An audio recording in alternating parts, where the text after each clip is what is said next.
pa sa lupa niyang mahiwaga. Ang nais ko sana'y minsan pa makita siya't makasama pa. Masyadong mataas ang pangarap mo, bata. Gusto mong yumaman, tapos anak ko ang gagamitin mo. Hindi totoo yun! Si Sheila May mismo nagsabi sa akin. Iniiwasan ka na niya, pero ayaw mo siyang tigilan. Dapat ka raw turuan ng leksyon. Aling Melba! Paulo po! Aling Melba! Paano nangyari? Paano? I'm so depressed, kuya. What's wrong? Mawalan kasi ako ng friend eh. And I can't blame him. Kasi ginamit ko lang naman talaga siya. And I feel so bad. Buboy, sigurado ka ba talaga natatalian natin si Betty? Sabihin, kasi pag nagising to, sigurado magwawala to. Alam naman natin ang kondisyon, hindi ba? Kakalimutan ko na may utang ka when Fredo marries Betty. Everything is settled. Right, Fredo? Yeah. Yes. Sabi, wala masyadong tumatambay dun. Walang makakarinig sa kanya. Hindi talaga ako mapakali. Tao ba dito sa loob? Ma'am Ava?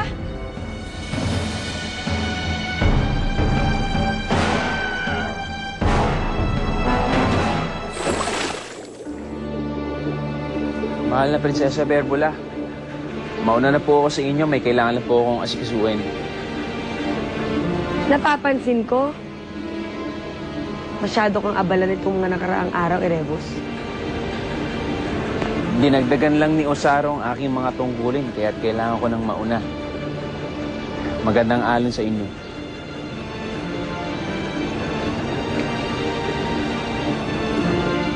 May tao ba dito sa loob? Wala po ako nakitang tao. Pero may naririnig akong kaluskos. Po? Wala naman po ako naririnig. Ah, baka po aso po ng hardinero yun. Aso? Pinagbabawal ko ang pest dito sa pamamahay ko. Nasaan ang hardinero? Tawagin ninyo. Pabubuksan ko ang bodega.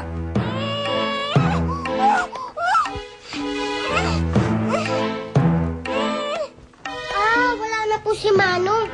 Tsaka alam ko po, ulol po yung aso niya. Kaya nga po kinulong dyan eh. Tsaka nangangagat. May rabies yun. Tsaka mataas yung pangil niya. Opo. Niloloko mo ba? Ah, hindi po. Gusto niyo po, pumasok na nga kayo dyan eh. Hindi kayo, makuha kayo.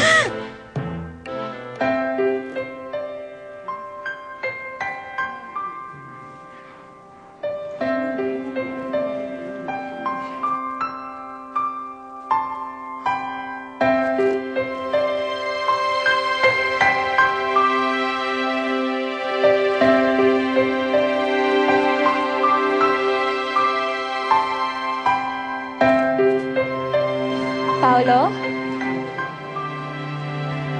Ay, sorry. At ito naman, ang Hamet Bigote. Do I have your attention now, Miss Sheila May? Alam mo, mukha kang ace. Miss, napangiti kita.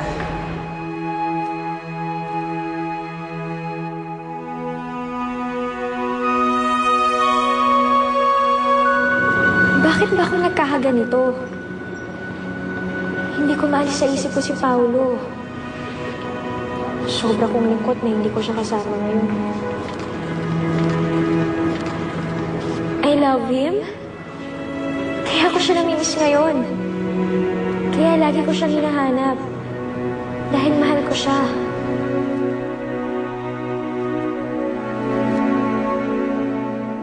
Alam kong sinungaling kayong dalawa at hindi mapagkakatiwalaan. Sigurado akong may tinatago kayo sa akin.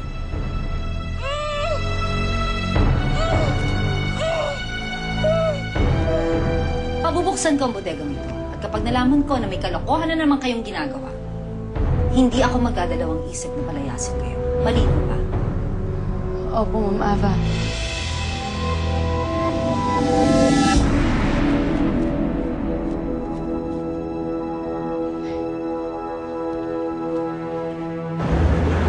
Alam mo ba kung ano ang kinakwento sa akin ng mga taga-silbi? Palagi daw bumababa si Erebus sa ilalim ng kaharian, sa kulungan. Sa kulungan? Anong meron doon? Hindi ko alam. Mukhang may inililihim sa amin si Erebus. Napapansin ko mabilis na siyang nawawala. Kailangan ko malaman kung ano yun. Muntik na tayo dun ah. Ano naman yung naisip ko pumunta sa bodega? Eh paano, minaligaw siyang kaluskos. Kaya pumunta siya dyan.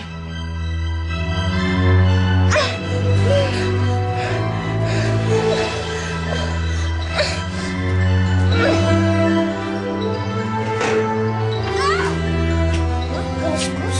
Oo kaya. Ibig sabihin, si Betty. Pero, paano naman siya makakapag-ingay? Nakatali nga siya, di ba?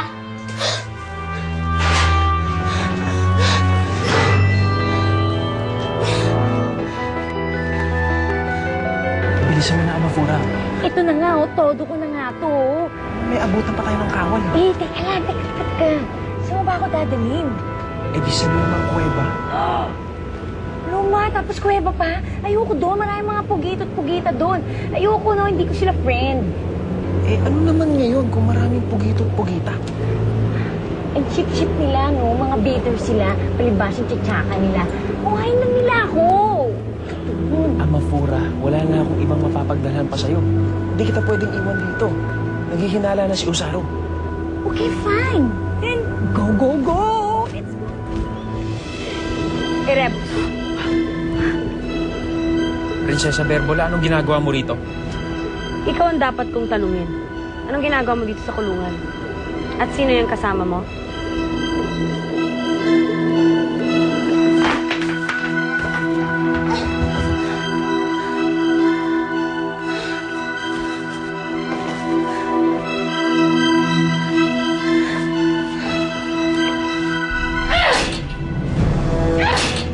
Isang bilanggong may nakakahawang sakit.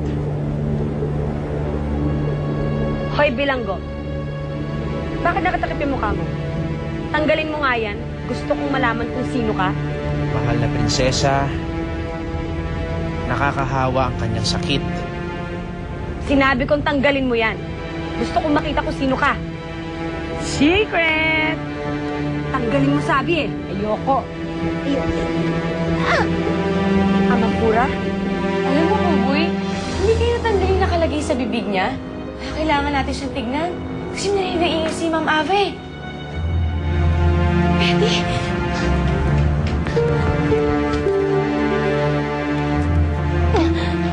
Saan ka pupunta?